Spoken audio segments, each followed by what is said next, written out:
Hello everyone, welcome to pharma study. Classification of drug series में आज हम जानेंगे अमाइनोग्लाइकोसाइड्स के बारे में। तो अमाइनोग्लाइकोसाइड्स आपका छोटा सा टॉपिक था, तो मैंने इसमें लगभग सारी इंपॉर्टेंट चीज़ें कवर की है। सबसे पहले हम स्टार्ट करते हैं बेसिक से, ठीक है। अमाइनोग्लाइकोसाइड्स आपके क्या होते हैं? वो केमिकल स्ट्रक्चर्स होते हैं जहाँ पर दो और दो से ज़्यादा अमीनो शुगर्स होती हैं अटैच, किसके साथ? Glycosidic linkage to the hexose rings, ठीक है।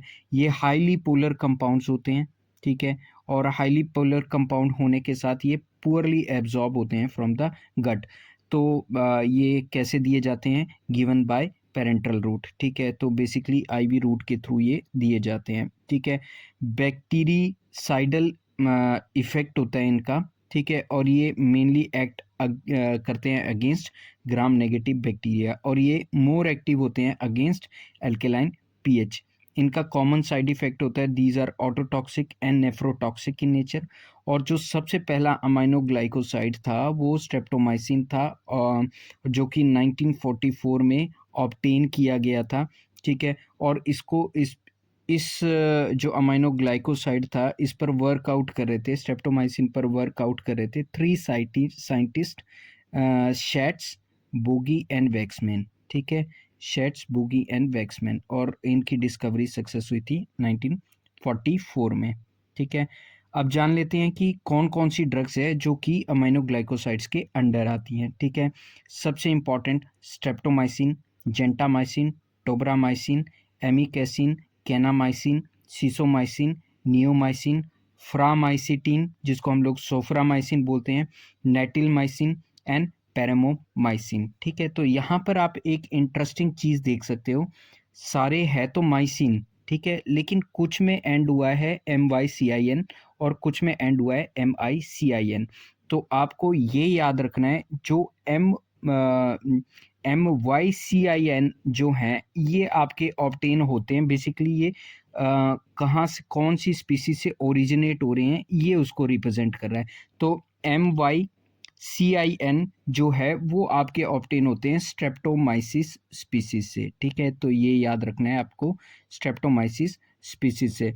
और जो MICIN है जो, ये आपके ऑब्टेन होते हैं माइक्रोमोनोस्पोरा स्पीसीज से, माइक्रोमोनोस्पोरा स्पीसीज से, ठीक है। तो आपको ये याद रखना है, बेसिकली ये बताते हैं कि ये जो स्पेलिंग है ये आपको बता रही है कि किस स्पीसीज से ये जो अमाइनोग्लाइकोसाइड्स है वो ऑब्टेन हुए हैं। लेकिन यहाँ पर एक एक्सेप्शन भी है, फ्रामाइसिटीन, ठीक है, या सोफ्रामाइसिन, ठीक है। फ्रामाइसिटीन को हम लोग सोफ्रामाइसिन बोलते हैं, लेकिन अगर सोफ्रामाइसिन नहीं आता है, ये आता है, तो ये जो है हमारे को, ये आपको याद रखना है, ये स्ट्रेप्टोमाइसिस स्पीसीज से ऑब्टेन होता है, ठीक है।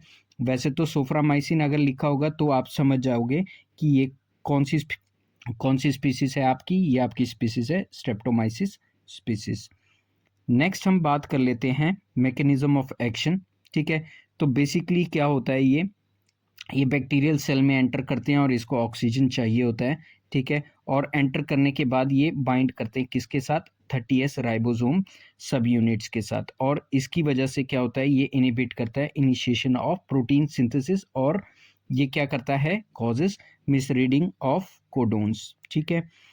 अब बात कर लेते हैं, ये जो हमारे अमाइनोग्लाइकोसाइड्स होते हैं ये बैक्टीरियल रेजिस्टेंस भी क्रिएट करते हैं। ये किस वजह से करते हैं? ये 3 पॉइंट्स आपको याद रखने हैं। पहला, inactivation of the drug by bacterial enzymes. दूसरा, decreased entry of the drug into the bacterial cells. और तीसरा, decreased affinity of the drug for the ribosomes, ठीक है। तो ये 3 इसके मैकेनिज्म होते हैं फॉर द बैक्टीरियल रेजिस्टेंस। अब जितने भी हमारे अमाइनोग्लाइकोसाइड्स हैं वो आपने ये याद रखना है कि पेरेंटरली दिए जाते हैं, ठीक है। और इनके साइड इफ़ेक्ट्स भी बहुत ज़्यादा होते हैं। कॉमन साइड इफ़ेक्ट मैं आपको पहले ही बता चुका हूँ, ओटोटॉक्सिक, नेफ्रोटॉक्सिक इन नेचर होते हैं। इसके अलावा ये क्या करते हैं? एपनिया मीन्स ब्रीदिंग डिफ़िकल्टी, ठीक है।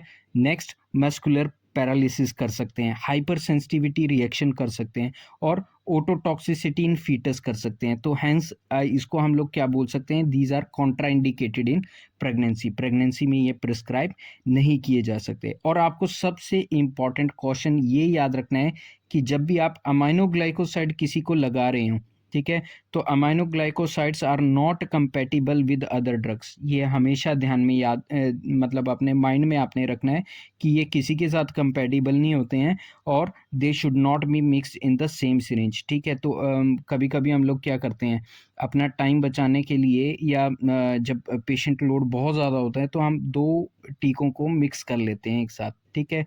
तो ये मिक्स करने वाली प्रैक्टिस हमें नहीं करनी है, ठीक है। तो एमाइनोग्लाइकोसाइड्स को आपको सेपरेटली ही देना है और इसको इवन इन्फ्यूजन बॉटल में भी नहीं ऐड करना है। So this is all about aminoglycosides, ठीक है। मैंने कोशिश किया था कि मैं सारी क्लासिफिकेशन 3 मिनट्स में कवर करूं, पर ये थोड़ा सा लंबा हो गया। बट आई होप ये वीडियो जो है ये इंफॉर्मेटिव हुआ होगा और आपको पॉइंट्स क्लियर हुए होंगे। आपको कोई भी डाउट्स हो तो आप कमेंट बॉक्स में डाल सकते हैं। Thank you for watching, do subscribe and share pharma study.